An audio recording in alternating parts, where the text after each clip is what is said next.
My part to fly an airplane, which was something that I wanted to do for a long time, from the same age that you are now and as I grew up.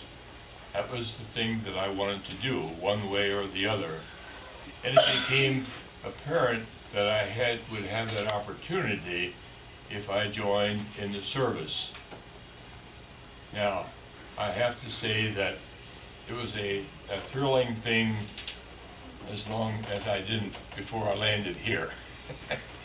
But when I landed here, then only then did I realize what was going on. And it was, like I said before, a bad time, both for your folks and for ours.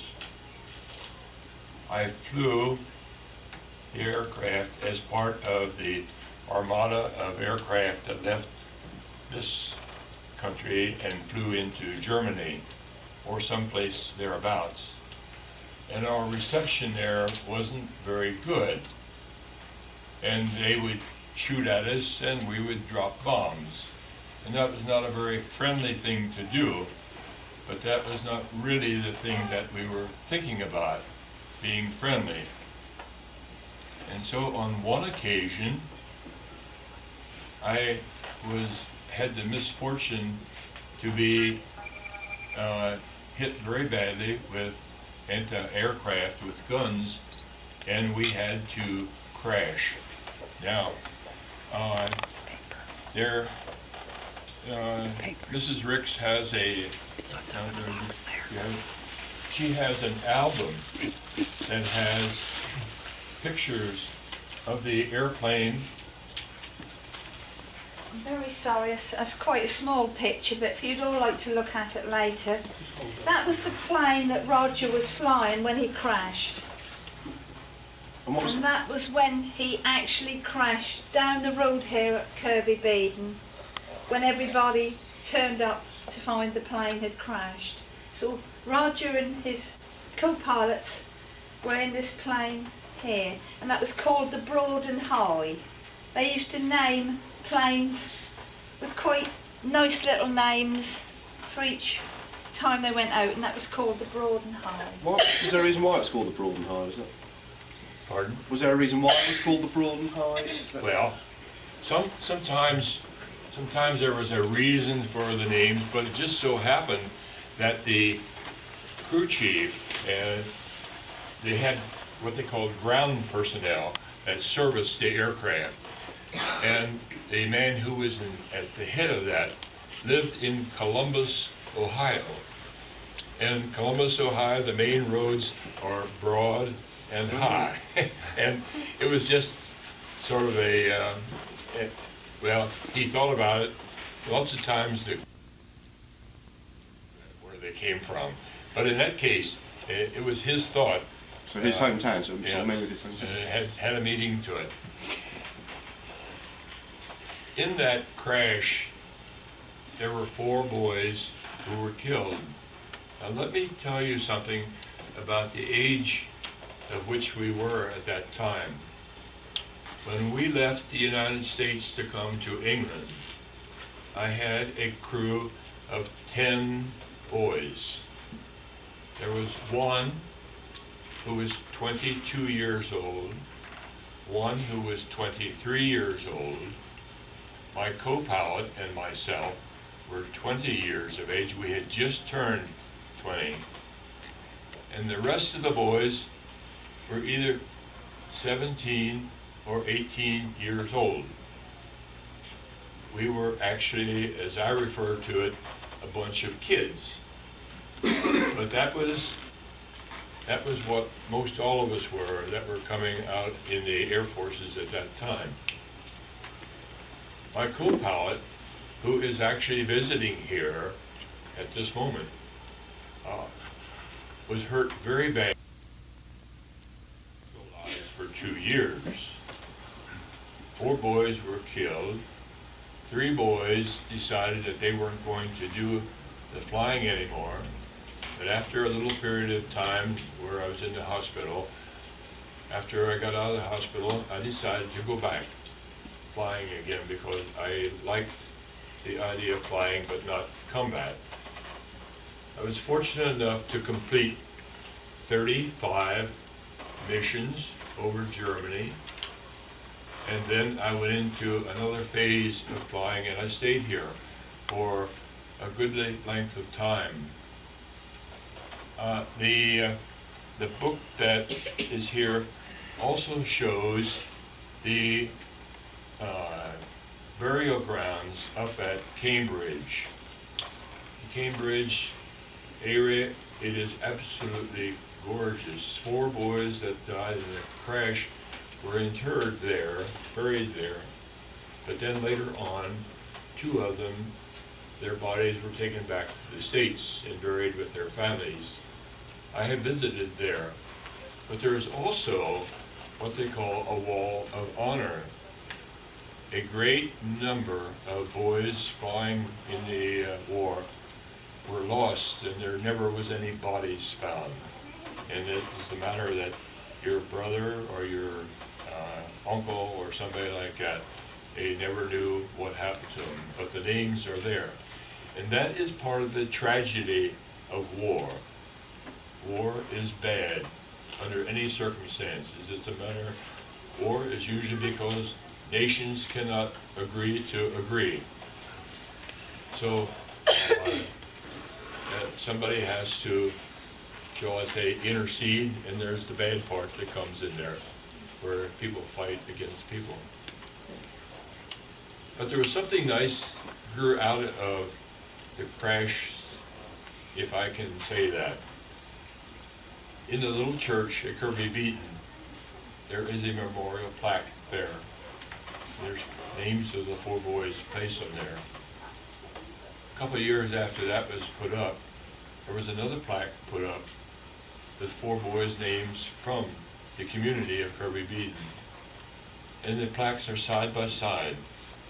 And I feel that that is a bond between our 2 nations. I say that here is British boys and here's American boys serving their country, but at this point they're memorialized and remembered. It's one of the things we have to do. But it went a little bit further.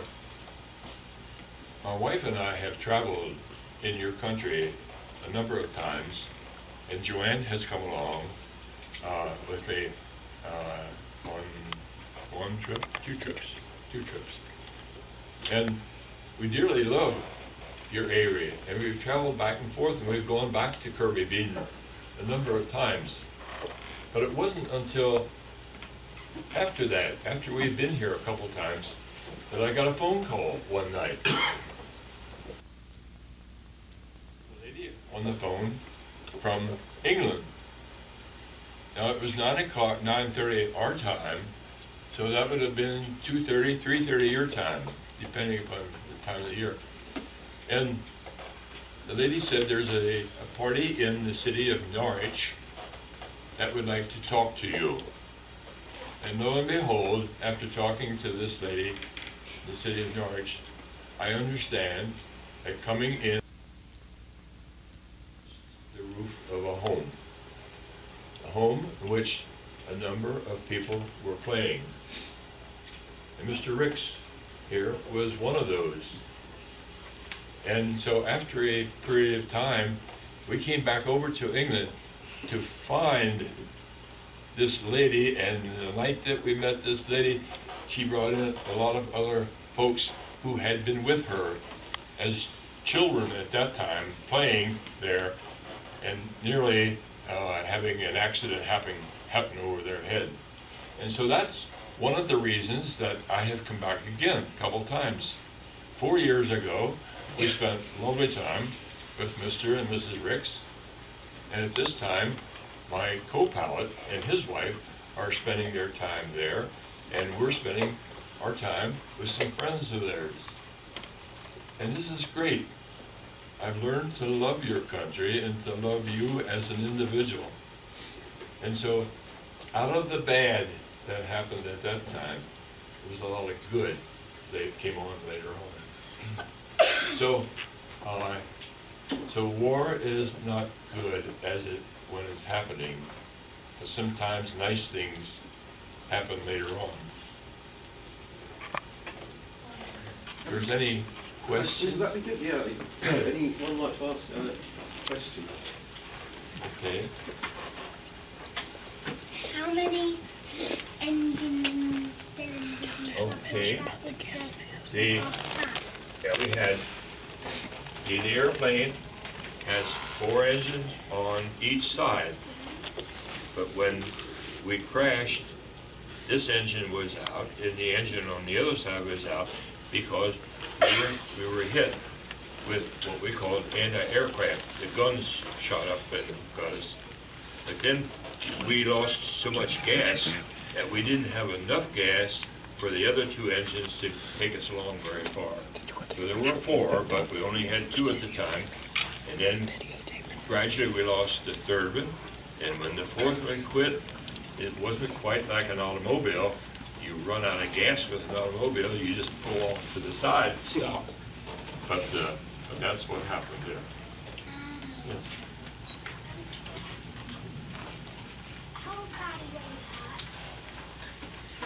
How badly were you hurt? How badly were you hurt? How badly were you hurt? I was extremely fortunate. And even though my co-pilot sat right beside me and was hurt very badly, I was only caught up from my shoulders up across the top of my head. I had 100 stitches there, but that wasn't very much compared because I didn't have any broken bones or anything. And that was one reason why I felt that I could go back and do it again. What was the war like? Well, it wasn't very nice. I know that your grandmother's, for instance, side of me, you couldn't travel at all, and a great number of boys and girls your age who lived in some of the larger cities were taken out of the cities, away from your parents, and you lived at other places. And that was for a number of years, really. That wasn't very nice. How old were you when you joined the war? How old were you when you joined the war? How old was I? Yeah, you were about 19, I was 20. 20 years old. How old were you when you retired from the Army? How old was I When you when retired? when I retired Yeah. from the war or from work? No, Back to the Air Force. when you left the service. Oh, when I left the service? Well, actually, I was 23, so I really didn't stay in the service very long. Now, there are some folks who stay in much longer now. This big fellow standing over here along the wall, he was in for how many years, 20? 21. 21 years. But I was married, and I decided that I had the opportunity to get out of the service, and I did. I still love the idea of flying, but you have to make a decision. I think the young lady back there with her hand up. How did you feel when you crashed? How did you feel when you crashed? You know, I have to say one thing. Of course, we realized that that aircraft was going to go into the ground, and it's just almost like if you're riding in an automobile and you see a truck bearing down on top of it and you know it's going to hit you, but it's going to happen like that. I knew that we were going to crash on the ground, and we did. But we did fairly well until we hit a big embankment. And that's what made the thing all fold together. But at that very moment that I hit the bank, that I do not remember. I blacked out at that point. And from that point on, well, I was unconscious then for 7 days. But the very fact that that happened, doing it over. everyone wear the same uniform? Did everyone wear the same uniform? Basically, with certain changes, you know, maybe a different shirt or something like that, but basically we wore the same colors and so forth. And that particular year that I was here was particularly cold, even in the summertime. And so we didn't change from winter uniforms to summer uniforms. And of course, when we flew, we knew we had to put on a lot of extra warm clothes on top. So it didn't matter that we were in the summertime that we had winter clothes on. But basically, the same thing. What kind of bombs do you... What kind of What kind of bombs? bombs? All kinds. All kinds. We could carry bombs that weighed 1,000 pounds. We could carry 6 of those. Or we could carry, to go the other way, we could carry hundreds of little tiny fellows. It just all depends on if you were at the head of the group going in. If you dropped the big bombs, that would sort of burst things to pieces, and then they would carry bombs that would cause fires, and those were the small ones. And of course, after things were burst up, then the small ones went in, and that caused the flames and the fire. So you could carry, depending upon where you were, what position you were in the flight. They have all kinds, big ones or little ones, but you only carried one kind or the other. Okay. How many roughly bombs did you carry and drop? So how many bombs did you carry and drop? In Germany? Yeah. Well, we went to Germany 33 times. 33 times.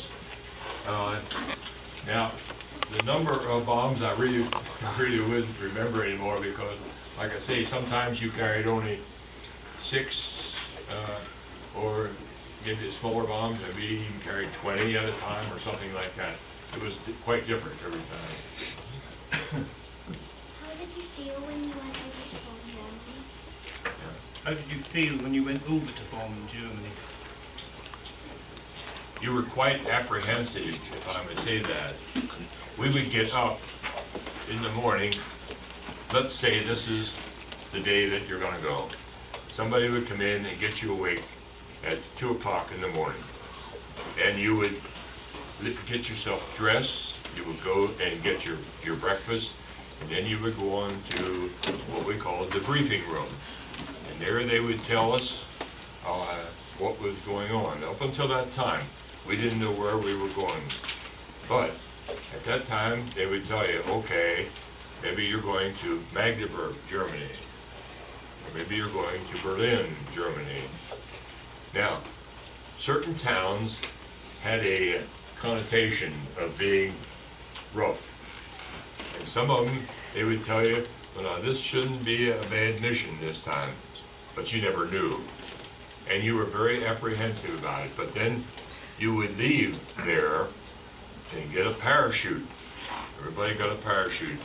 And you would go out to your airplane and check it to make sure that it was okay.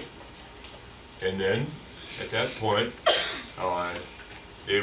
you would wait for a signal, and when they gave a signal, you would start your engines, and you would go out to get ready to start.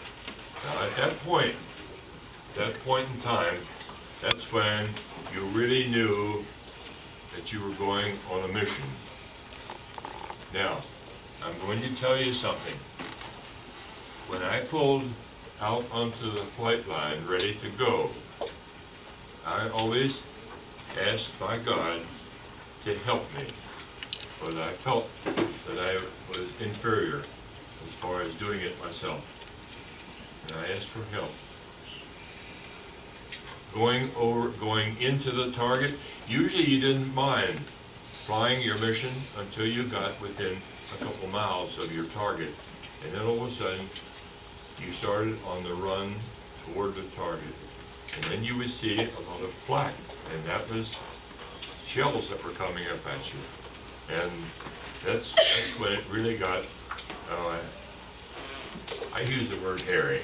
That's not a good word. That's a good word. I think I'll understand hairy, don't you? Scary. If that's in your dictionary or not. But anyhow, that's when I really felt a little bit scared. How many would go out in your group when you went off? How many would be in your group? How many planes would go out in one time? Sorry. How many planes would go out? Well, we had in the 2nd Air Division, which was B-24 Liberators, we had 15 bases throughout this area, and they were all up in this northeast area. And each base put up a minimum of 36. It was 12 planes to a squadron, so you'd put 3 squadrons up. There were times in Christmas Day of December 44. This was at a time when you remember the Bulge, the Battle of the Bulge, part of your history. Up until that time, there were maybe 15 days when we had nothing but fog, and there was no way that we could take off. Because if we took off, we couldn't get back down, couldn't land. And so, that Christmas Day, it was gorgeous. There was not a cloud in the sky. And the orders came down that every base had to put up every aircraft that they could find that could fly and put a bomb in it. And we had 57 there instead of 36. Now if you magnify that by the 15 bases, and that was only B-24s, 17s, Flying Fortresses, also had the same thing. And so there was well over 1,000 planes that headed for that area. And I did not fly that day. I was scheduled to fly the next day, and I did. But standing on the ground, the sky as clear as it was nothing. You've seen flocks of birds, and it was thousands of planes, seemed like, going in one direction. So, but normally you would have a 36 squadron. And you'd all go up together? Yes. If you're going on a mission? Yes, Germans. We came off the target. We went to Wappy, France. It's on the Belgium-German border. There was nothing happened there. We dropped our bombs and nothing. But then as we came back, apparently there was a train that might have had some flak guns on, and opportunity, and they shot it. And the aircraft that I was flying was the only one that was hit. But to go a little bit further, I was nearly shot down by 2 groups of British anti-aircraft batteries. Mistaken identity. And that was on the very last flight that I flew, and I had orders in my pocket to go home the next day. And that got a little bit close. That was lady gunners too, wasn't it? The guns were fired by ladies, weren't they? Yes, they were. Women gunners. I'd like to show the class something, or David would like to show. During the war years, the folks here had to be very much aware of gas, and so I don't know. From about 1939, 1940, everybody, the children included, were issued with a gas mask in case the Germans dropped gas bombs, which is what was feared. They didn't, as it happened, but nobody knew they wouldn't. So everybody had one of these. You carried it around your neck. Everywhere you went, you had to carry this thing with you in case there was an alert. The children had smaller ones, and they were shaped like Mickey Mouse faces, with a big dangly thing down here, so that cheered things up a bit. But if there was a gas attack, you pull this on, and Go on, do it. hopefully you'd be okay. Right, and then that's right, but I'll put it on, just see what we all look like.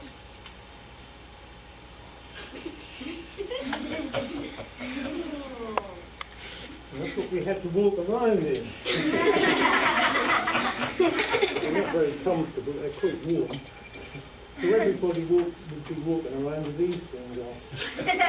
Looking rather like monsters. Anyhow, it didn't happen, so As it turned out, I just found this one this morning that was completely as originally packed in about 1938. He'd like to get a picture. Can we do that? Sorry. You didn't do it Sorry, again. Dad, you got to do it again. That's right.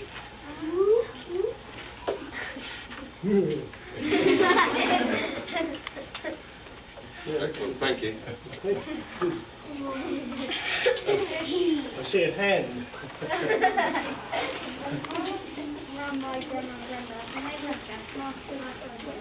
You did try one on?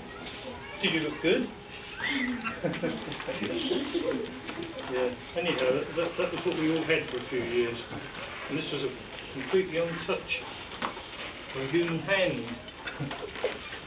When Mr. Rick showed me the box this morning, I thought maybe that was his school box, but it really wasn't. That's the first time it's been undone for 70 years. So Yeah, that's remarkable. the other one I had had gone wrong. So I pulled it on all through to pieces with this one too. Yeah, so in case there's a gas attack, I'll be okay. And I've got all you. Yeah, you got a question?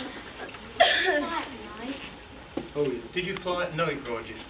No, we flew, all of our missions were day missions. Now, the Royal Air Force flew their missions at nighttime. And they were flying their missions 2 full years before we ever got over here. And they thought that, in fact, there was quite a bit of controversy about it. They felt that we would have tremendous losses, and we did. We did. There was one day they had 70 aircraft went down, and the next day they had 69 aircraft that they lost. And if you can multiply by 10, you know how many people that represented. This little lad's had a question for ages. And when was your first flight? When was your first flight? The first flight here, Here or? I think it was June 7th of 44. Yeah, that's pretty close to it. How often did you fly? Well, a lot depended. The first base that I went into, we flew 4 days in a row. And that was quite tiring because, like I say, you get up 2 o'clock or 3 o'clock or 4 o'clock in the morning, and then it was late, real late when you got to bed.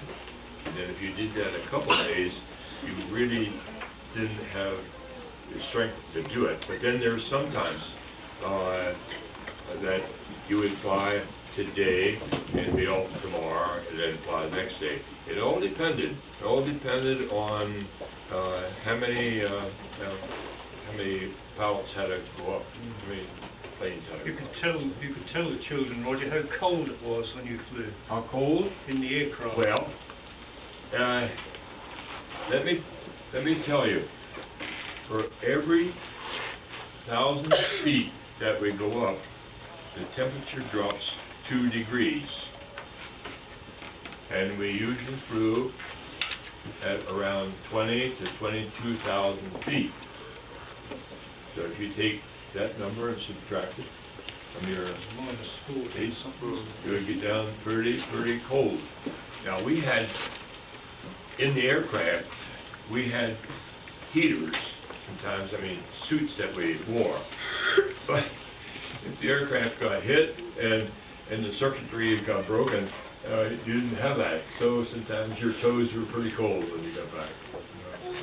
And that's why all the jackets, all the pilots wore these big jackets when you see the pictures. Yes. They're wearing big leather jackets with Yeah, we sheepskin had and... big leather jackets, and we had boots that had sheep wool inside, leather, and pants. And when you walked, you could hardly walk. Did you drop your guns? I never, Without bullets? yeah. Now, I never, strange as it seems, I never fired a gun. I never fired a gun because I had some other boys who were trained to do that. And I was just occupied with actually flying the aircraft. It's just like if you ride in the car with your dad, he's the one that's going to drive the car, and somebody else is going to do something else. So,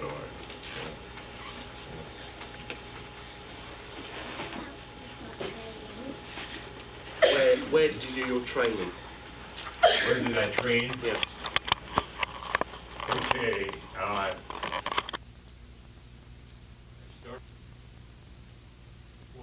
now you must understand that I live in Pennsylvania, which is in the northeastern part of the United States. Just coming out of an economic slump, and you just hadn't traveled. But we travel mostly in the middle part of the United States as you study that part. Okay. We'll look at those places. Okay. What did it feel like when you were falling? What did it feel like when you were falling? I think you mean when you were When crashing. you crashed, but I think Oh. you have dealt with it. Well, I really didn't have time to think. I didn't have time to think. All I was interested in was the controls and trying to do the best I could to get the plane down. Did you miss your family when you were in the war? Did you miss your family when you were in England? Sorry. Did you miss your family when you were in England? Family, did you miss the family? What did they? No, did you miss your family? I'm I sorry. expect you did. Sorry. Yes, of course I did. It was one of those things that we communicated back and forth by letter, but and of course today you have computers and you can email back and forth, but there wasn't any such thing like that. The only way you could stay in contact was through mail. What kind of noises did you hear when you were up? I have to say this, you'll have to pardon me for referring the questions because I do have a hearing problem. After those big engines keep running out there, I found that I was going to lose. The young lady asked how noisy it was in the aircraft base. Didn't you? How noisy was it? Well, yes, they were quite noisy, and that's one of my problems. One of my problems. But after a bit of time, we put the headphones on, and then that cut out most of the noise. But then for some of the other boys, who didn't wear them all the time, they had to contend with that noise. It was noisy.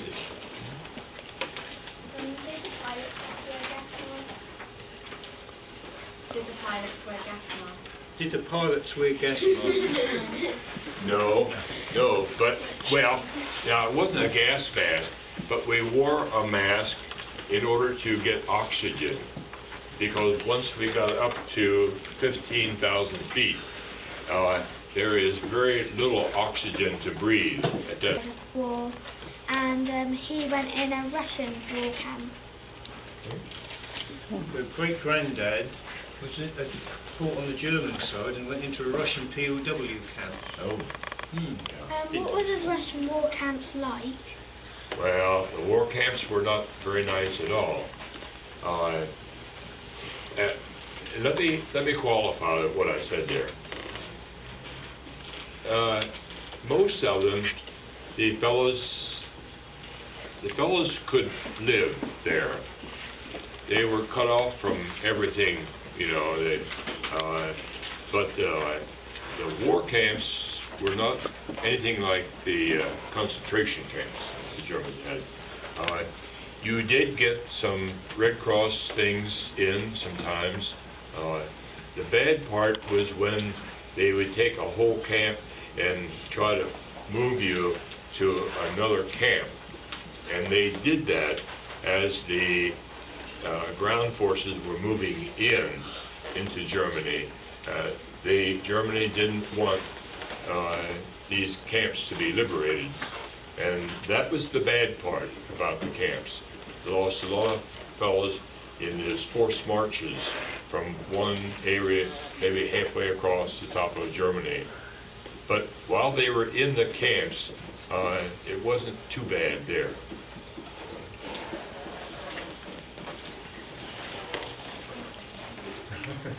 John. All right. How do you know where you're going? How do you know where you were going? How did you know where you were going? Well, you had a navigator who was trained to read the ground and so forth, and he had a direction, and all the rest of the planes in that group followed him. Now there was 12 planes up here, and he was in the very front plane, and then there was 12 planes back here, and they had a navigator up here, and the same way with the other. So we depended upon that one person. Now I had a tragic thing happen to a friend of mine. He went on a mission, and he was hit, and they lost an engine. Now you could fly the plane on 3 engines. You could fly it on 2 engines. But he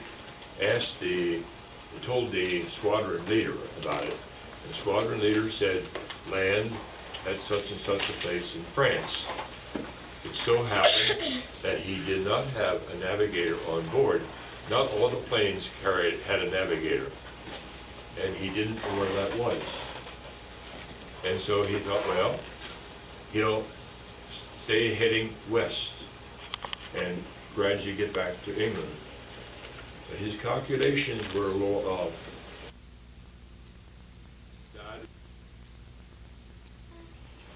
What happened if the navigator plane got shot down?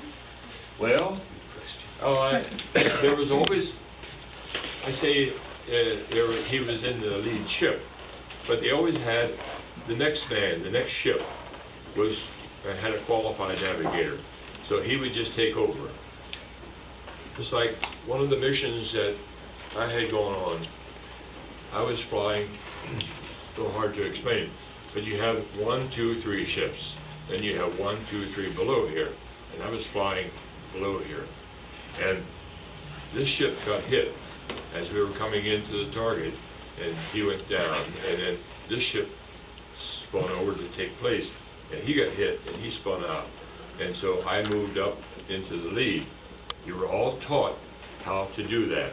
That was part of your training, and so if one goes down, the other one takes over.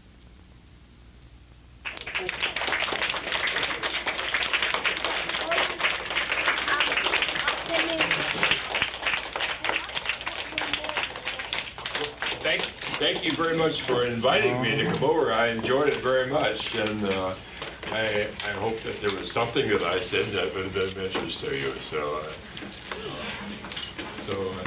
it's just great to be in the classroom here with you. Yeah, we just like a really big thank you because it's fantastic information, and all the children have learned, Well, it's my pleasure. Locally, every year I get into a classroom, and it's part of the one history teachers program. And well, it's the best sort of history. The best evidence you can get is to speak to someone who's there.